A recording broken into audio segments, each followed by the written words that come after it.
Update on visa news out of the United States. South Koreans now wanting to work there will be allowed certain visa waivers or a certain short-term work visa to work in critical sectors.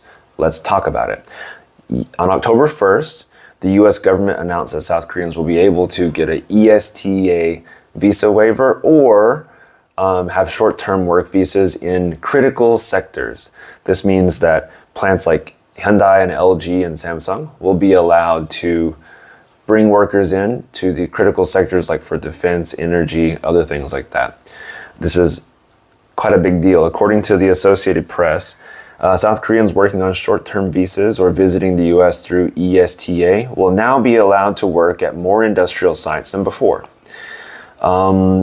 This is not a new news thing because in September, as we all know, U.S. immigration officials raided the LG Hyundai factory, the battery one, in Georgia, and arrested like 300 employees, many of which were under visas that are ESTA entries that did not technically allow them to work.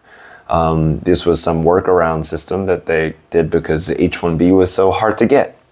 And now that it's even more hard to get, I'm sure it will cause more problems, not just for South Korea, but many other countries that simply can't afford the $100,000.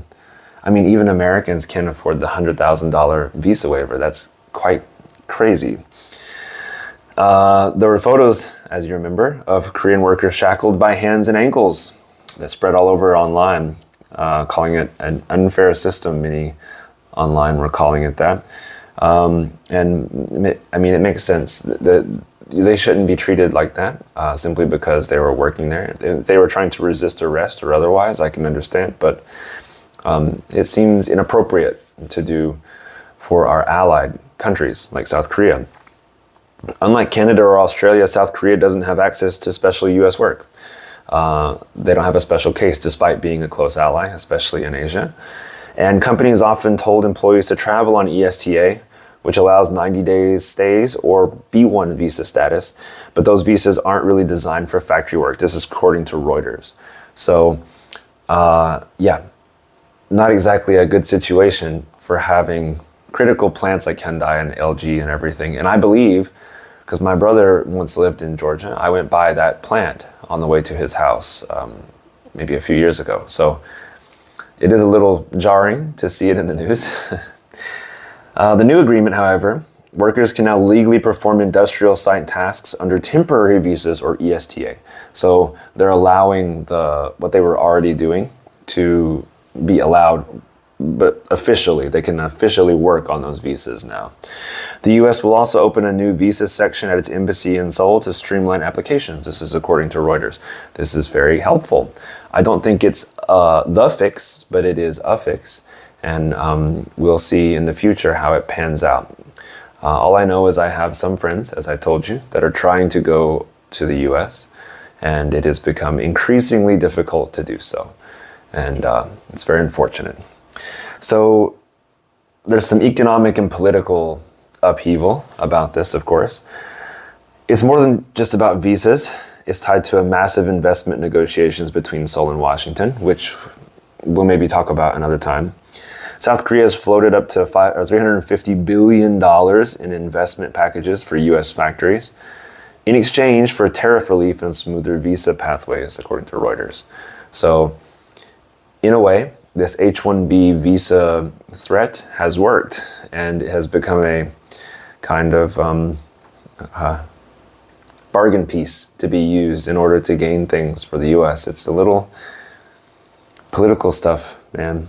As one Korean official warned, if visas remain too restrictive, companies will hesitate to expand in the U.S. It's so true.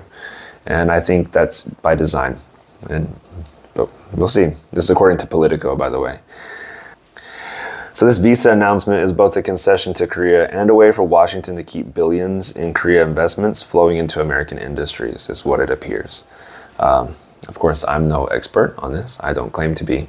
I'm just someone living in between both places and trying to inform and as best I can. All right. So, in short, South Koreans will now have more freedom to work in the US, which is great. but I don't know that this is going to work the way that they want it to.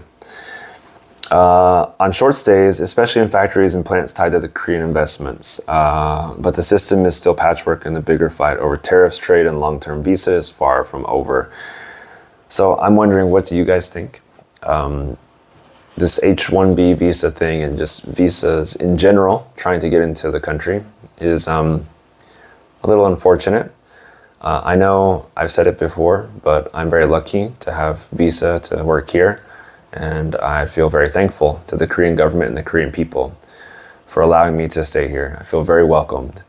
If suddenly my visa was revoked or there was some problem with it, and I had to find a new way to come back here and continue my life, it would be earth-shattering, honestly.